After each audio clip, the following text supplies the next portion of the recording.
To the TryLine podcast. I'm your host, Bo. This is my co-host, the People's host, Denny. How you going, mate? Good, thank you. Yourself? What do you think of the new show's mascot? Got this of a blind woman in Singapore. Singapore. Yeah, that's what they were calling it in something over there. But in Singapore, what do you think? I don't like it. Not one bit. Well, that's the official mascot of the show. So get on board, or you're off the show. Okay. All right. Well, All right. So you're on board. No, You're well, I'll get back to you within 3 business days. Okay. That sounds good. We've got some public holidays coming up too. That's some money, baby. All right, let's jump into some hot button topics. I want to play a game with you, Denny, called That's What I Like, Baby, or The Game's Gone Soft. Okay, yep. Okay. All right. We'll start with Kalen Ponga, actually. Looks like he's going to turn down a big contract at the Dolphins to stay with the Knights. The source is Staff Writers. Thoughts? Okay, first of all, how big is the contract from the Dolphins? It'd be big. It'd be big? It'd be big. So there's not an actual number? No, there's not a number. Well, the Staff Writers don't know. All right, I'm going to say, that's what I like, baby. I don't know about a contract, because they're talking about 1.1, 1.2 million at the Knights. I say the game's gone soft. You don't like it? Oh, No. why not? I don't know if he's proven himself worth that much to this point in his career. Yeah, well, you got to think about it. Payne Haas thinks he's worth $1 million. He's probably going to get $1 million somewhere.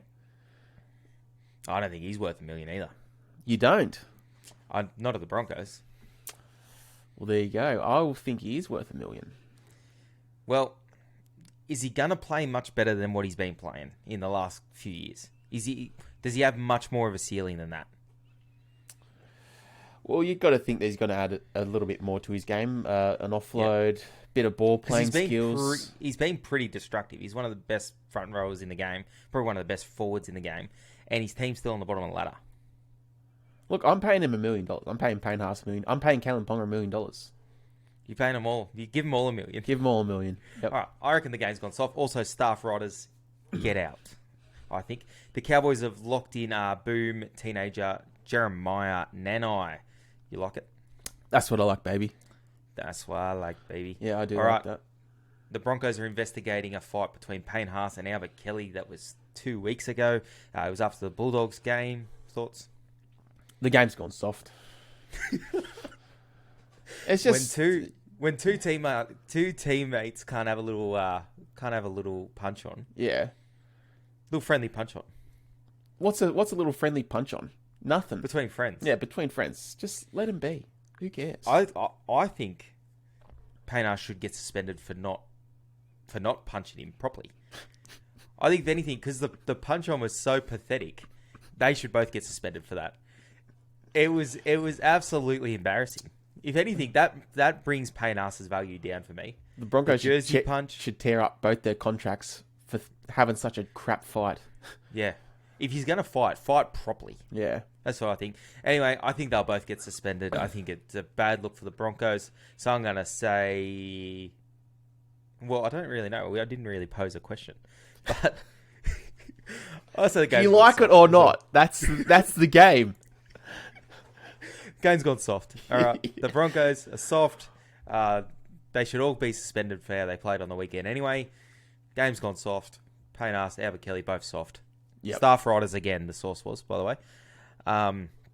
Titans-Tigers, the worst game since the turn of the century. Yes. The game has gone soft. The game has gone soft. It was, Jesus. It was such a hard watch. What was it? 29 errors, I think it was. A lot of penalties. I can't remember how many. 16 penalties, maybe. 29 errors. Just no flow in the game. Nothing. The ref should have just blown full time, I think, at halftime. Yeah. But that's enough. I can see where this is going. That's enough. I will say, we've got a Discord now, by the way. Guys, if you're watching this, you're not in the Discord, jump in. We had a bit of fun in there on Thursday night, especially. You just knew when they took the 2 late in that game that they were going to get beat, eh? 100%. You just knew it. It's just a low game. Yeah, game's gone soft. It was Yep. It was terrible. It was so hard to watch. People, I saw someone make the argument, you complain when there's blowouts, but you also complain when it's a tight game. This was terrible. Yeah. This wasn't highly competitive. Like, team scrambling well on that. It was just low as low can be. It was like, who wanted to lose the game more? That was what this game was. Like, Yeah. it was, it was Terrible. disgusting. Terrible. The Titans have got to be a lot better than that this year. Yeah. Tigers set to play Luke Brooks $1.1 million next season. Game's gone soft. Hate it. The game has absolutely gone soft. Yeah. That's not Luke Brooks' fault. For Luke Brooks, go get your money. Yeah. That's the Tigers' fault. 100%. Luke Brooks, the reason he's going to get paid $1.1 million for next year is because they've back-ended his deal. So he had a pretty good deal there that they paid him a little bit less a couple of years, and they tried to backload it. Now, they could have got out of this because Luke Brooks asked for a release twice in the off-season. They said no both times. So, Luke Brooks, stay at the Tigers, get your money, $1.1 million. I would even go sit in reserve grade, have a bit of fun, enjoy yourself, spend that money, baby. Yeah. I'm with you there. I agree. Teams, here's what's his name? Toddy Payton's blow up. Teams that have been at the pointy end of the competition for a while now have had, what does that say? Or have high profile players. Yeah, get the benefit of the doubt too often. I think your team just played shit. I'd love to see him say it after a win rather than a loss. Yeah. It doesn't have a lot of like gravity after a loss. Like, I don't think they even played that bad, but I don't like him coming out and saying it after a loss, to be honest. Okay, look. The Cowboys weren't bad, but they weren't good either. No, and they weren't great. I think that, whose sin bin was it? The first bloke. Tommy Gilbert. Yeah. I thought that sin bin was soft. But, I mean, that's what they've been doing. Like, for the start of the year, there's been a lot of players that are getting sin bin for, pretty crappy things. Well, he said he agreed with the Titans coach when he said it after round one. The Titans coach said it after they played Parramatta. He said a similar thing. And he said he agreed with it then. Well, you won 3 games in between that. Why didn't you say it after one of those wins? Yeah. Why didn't you say it any other time? No, but you wait till you lose and then you come out and say it. I just think it looked like a little bit like whingy. You know what I mean? Mm. Instead of like pointing the finger at your own team, because there's a couple of players in there that I thought Townsend wasn't great. I will say Tommy Dearden, I'm in love with the bloke. He was outstanding on the weekend. Yeah, he was a losing side. He was awesome. He was everywhere, like making cover tackles, stopped a few people close to the line and one-on-one. It was great. Just turning up, kept turning up. I think we ended up watching a bit, and every time it seemed to break down, it was Tommy Dearden that was the one. I think he chased down Teddy at one point as well. So chased down big Teddy. ups to Tommy Dearden. That's what I like, baby. But this is game's gone soft. Yep. Talk about game going soft. Jared Rehargraves throws a haymaker, gets nothing for it. Yeah, that's great. He gets up, takes a swing at, I think it was Peter Hiku. Yeah. And nothing. Like, not even a penalty. Nothing. Not on report. Yeah. The match review committee, nothing. What's doing? I can't believe that. He's thrown a punch. He hasn't connected, but he threw one. Yeah. Well, that's not the point. It's like if it connects or not. I know. I thought that was strange. Anyway, the Roosters were the better side. There's no complaining there. If you like the mascot, like the video. That's what I got to say. Anyway, let's get into the games. Titans, Tigers. I don't really want to review it. No, me neither. Let's just say the Titans win 8-6. Yeah. Tino gets 3 points. Okay, let's go to the next one. Sharks, Knights. Scoreless here, the Knights. Yeah. Thoughts? Oh, I just don't think they looked like scoring at all game. I think the Dom Young sin bin was soft. You could obviously see, what's his name? Mulatalo kind of like duck his head into the ground to make it seem like a little bit worse than what it actually was. I would have been happy with on report. Yeah, on report. But I even said this in the Discord. It's like, why would you even try and lift him, like, in that tackle? Like, what's the point? What's the end game when you're trying to lift him up? He got charged for that too, Dom Young. He got charged with a dangerous throw. He didn't throw him, but okay. I thought the Sharks were great in this one. Again, you could see they've come a long way because everything they do is at pace this year. And the good sides, when they're clicking, their shape especially is quick and fast. And they just seem like this could have been a lot worse than what it was. Credit to the Knights to keep them to 18. But I thought especially Talakai in the centres, he killed it. He was unstoppable sometimes. Just those runs. I know. He's such a big body and runs with, such, I don't know what the word is, force, I guess.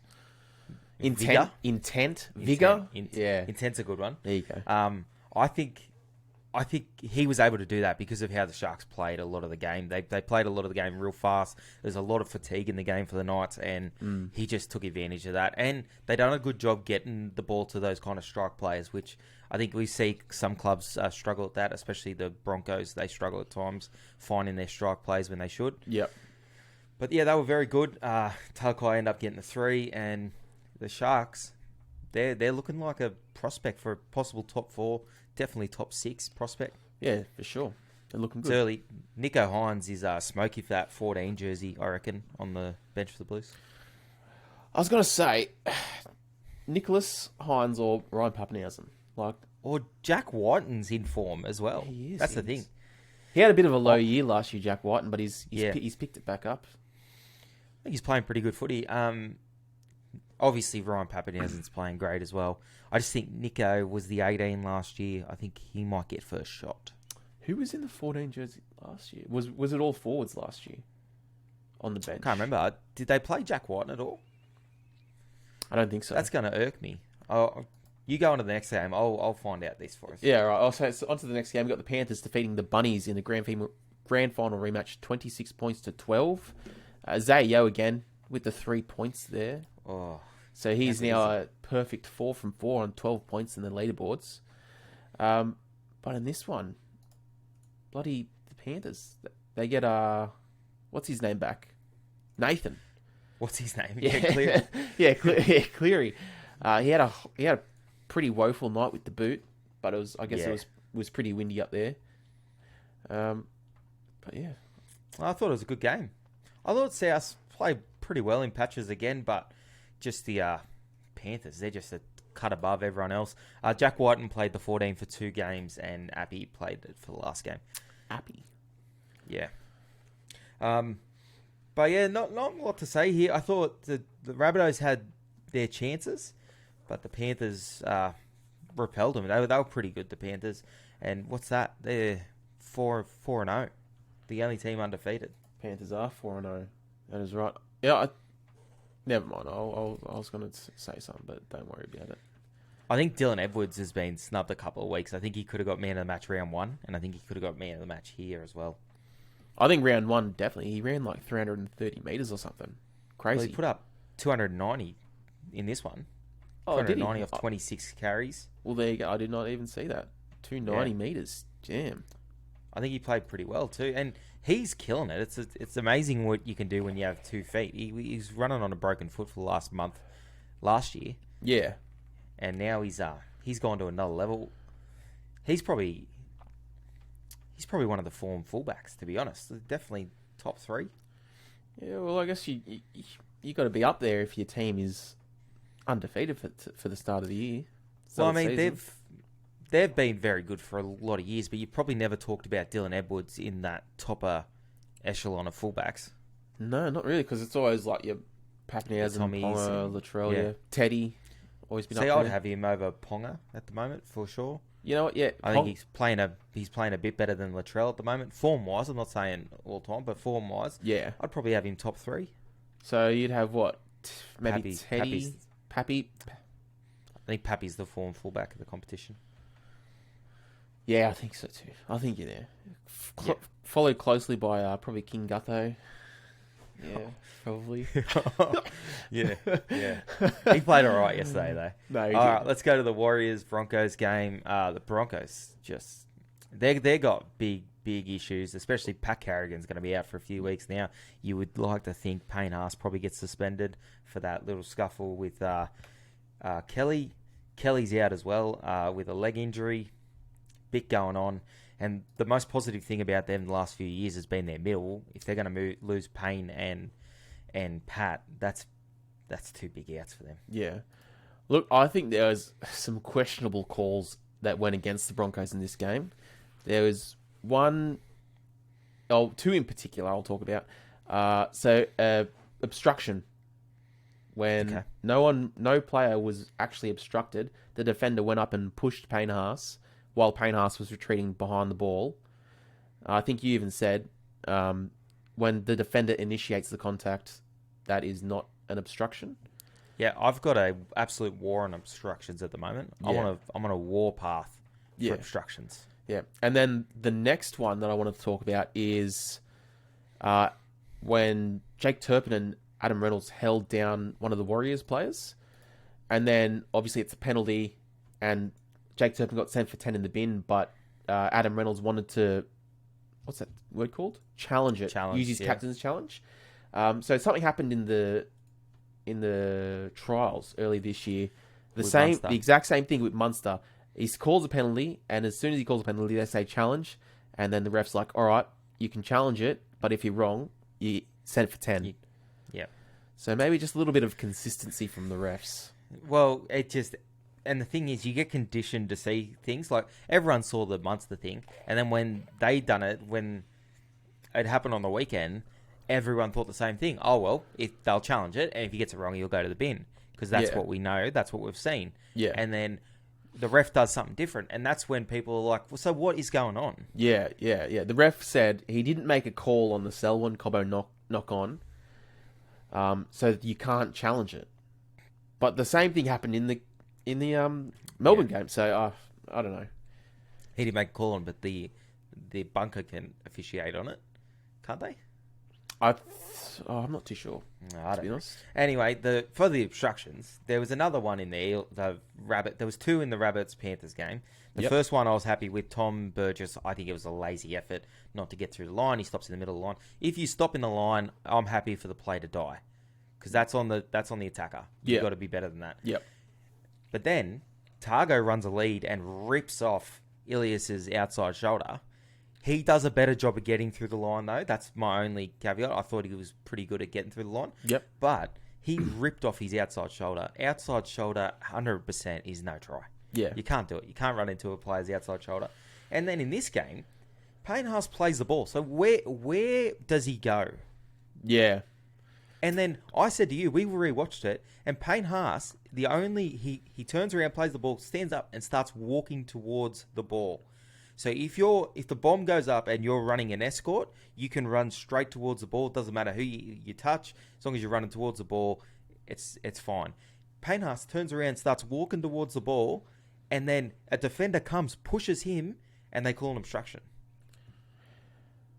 It's just stupid. I'm so over the obstruction rule. They make it so hard. It's in the rule book. It's so black and white and easy, and they started to get it right. I feel like early last year, maybe late the year before. Inside shoulder, sweet. Outside shoulder, not sweet.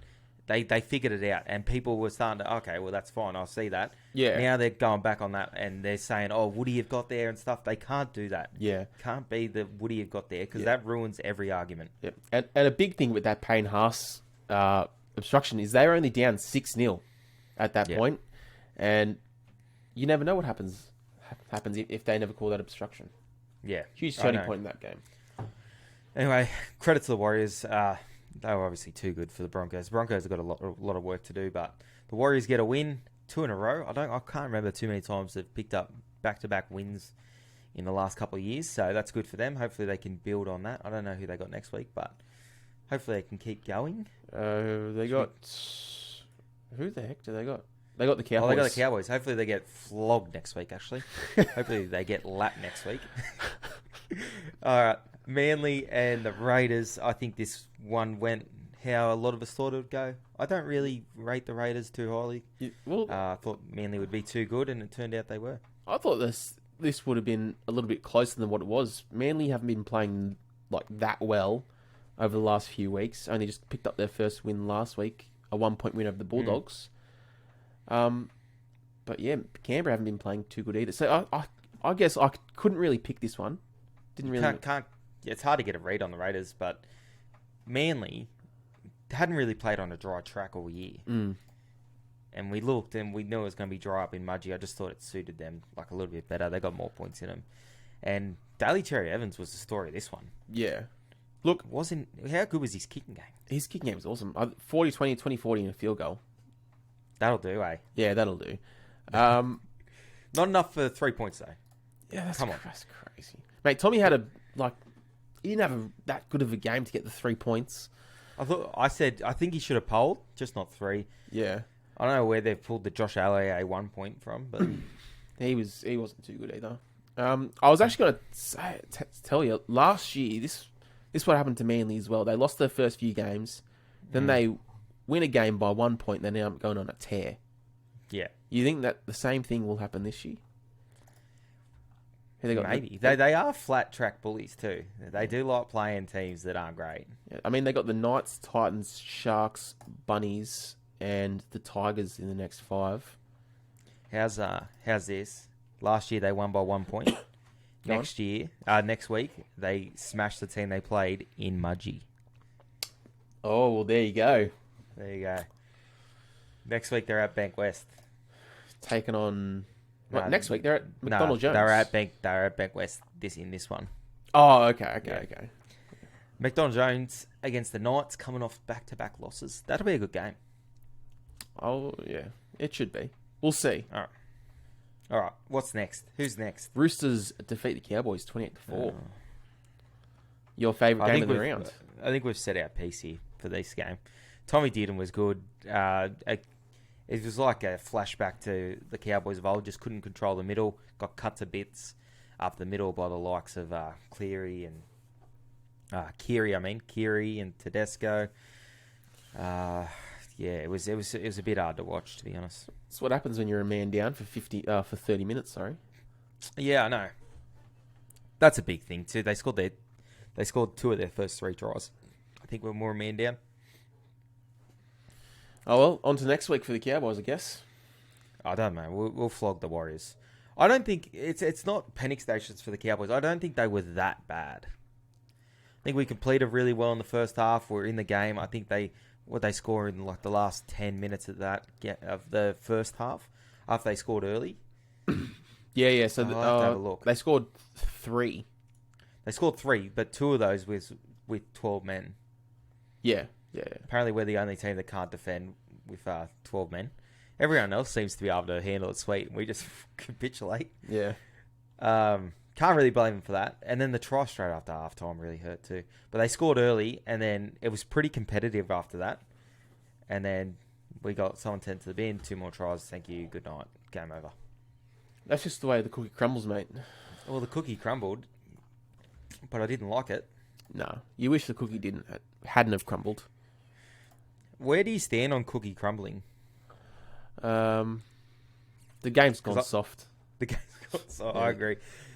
All right, Melbourne smashed the Bulldogs 44-0. You said Pappy was the surest thing of the weekend to go over. Bang. I told you, mate. I tell you this. Why didn't you tell me 4 times? I think I might have. 4 tries. The Bulldogs had plenty of ball. The Bulldogs they had all the ball in the first 20 minutes, really. Yeah. The Storm went down there twice and scored. They just couldn't get anything going. Like, couldn't get Dufty on the back of any kind of shape. Anytime he would get the ball, he was going sideways or flat-footed. Yeah. Really bad signs for the Dogs in attack. Well, there was 2 Melbourne tries where the Doggies were actually attacking the Storm line, and they came up with errors that led to length of field tries. Which hurts. It does hurt. To be attacking like the Storm line, to knocking it on, and then the Storm just pick it up and run 80 metres, 90 metres and score a try. That's just demoralising. You know who's killing it in New South Wales Cup? Who? Flanagan. Kyle? Yeah, Kyle. He needs to come back, eh? The Dogs are on top of the ladder, and he is killing it. I don't understand. What does Trent Barrett have against What does Flanagan? the NRL have against Kyle Flanagan? No one likes him. Yeah, I know. I don't mind him. I think he's good. No, I think he's decent as well. Hmm. Anyway, Storm just too good. Yeah, I I think we identified this as soon as the draw come out. The Dogs had a really tough first 6 weeks. Yeah. And they had to get out of that with a couple of wins. They got one early. They beat the Cowboys 6-4. And then since then, they've been in the Bulldogs game. They lost by 6. They were in the Manly game. They lost by 1. Now they got the Storm. Now they got Penrith. Then they got South. Like, that is just really tough to start the year. Like, they could get lapped by Penrith next week and bounce into South. You know what South are like. If they're on, they could rack up any kind of score. Then they got to go down to Suncorp, play the Broncos. Then they got the Roosters. Then they got the Raiders in Canberra. Like, there's a lot going on there for the Bulldogs. Yeah, no, that's a tough run. Hopefully they can string together some wins in those games, though. Well, when I talked about this a couple of weeks ago, someone commented, they've got to play him anyway. They've all got to play him anyway. Yeah, and I said, but it'd be nice not to play them all in a row. Yeah, exactly. It'd be all right to have your 6 losses spread out through the year rather than 6 on the trot, you know? Yeah, right. Anyway, I feel for the Bulldogs. Again, I think they tried hard, but Melbourne, when they got on a roll, it was a game over. Yeah. After a loss, too. I think a lot of people said that this was going to happen. Storm were just going to lap them. Yeah, well, they hadn't lost back-to-back in Melbourne since 2019, so... Yeah. Goodbye. Eels, 48. Dragons, 14. That's what I like, baby. What a good game. Oh, there goes Pep. Yeah, there goes Pep. You want to get Pep Guardiola, and I'll carry on here. Anyway, I went down to this game. It was actually fun. Thanks for anyone that come up and said hello and hung out. Thanks for anyone that bought me a beer and whatnot. Yeah, it was a good game. Mitchell Moses is my captain in fantasy drafts, so that helped. And the Dragons they started a little bit slow, but I thought they finished the better of the two teams in the first half. And then they were unlucky not to get a try from Moses Sully. That would have really helped. And then it was one-way traffic in the second half for the Eels. They just absolutely dominated them. I thought Mitchell Moses was outstanding. Dylan Brown, they're just killing it as a halves pairing. And the good thing about Para is their spine's really settled. They've had the same spine for a number of years now. Dylan Brown's growing as a first grader. He's only young still. Mitch Moses is growing as a player as well. Got an origin start last year. He's only getting better. Yeah. Obviously, you've got Gutherson there at the back. And Marnie, who would have been a great career hooker at Para, they decided to let him go. Don't see any talent there. Yeah. But what did you think here? What did you think of this game? I thought it was great. I loved almost every minute of it. I had to turn it off when Dragons scored late in the first half because I was like, I'll just wait until the second half to start watching again. But the second half, man, it was just unbelievable. It's beautiful. Yeah, it was a work of art. If when they get in their mood, sometimes Para they can play some really good footy. Yeah, and that try that Mitch Moses scored in the corner, where I think it was Bryce Cartwright end up taking the catch and ran it around his back and threw the flick pass. That was just lovely. We were right there, like right on top of that. That just looks so good live. Mitch Moses, sneaky stat that we saw before. He's kicked 18 in a row. Yeah, and Parramatta have not missed a kick since, just as a team, because King Gutho had a couple conversions since, what was it, the 20th minute of round 1? Yeah, I like that you like to shoehorn Gutherson in there. Yeah, because he needs some credit. Give him some credit, mate. Like Gutherson and Moses have kicked 21 in a row. That's what you want the stat to be. 22. Yeah, 22. Yeah. So when it officially goes in the record books, when Moses kicks the most conversions in a row, you want Gutherson in there as well. An asterisk. Yeah, asterisk next to Gutherson. Yeah. Anyway, the Eels too good. Just to recap the top 4 at the moment: Panthers, Storm, Eels, Sharks. That the top 4 after round 5 has not been the same in the last only once out of let's start again. It's only been the same once in the last 5 years after round 5 at the end of the year.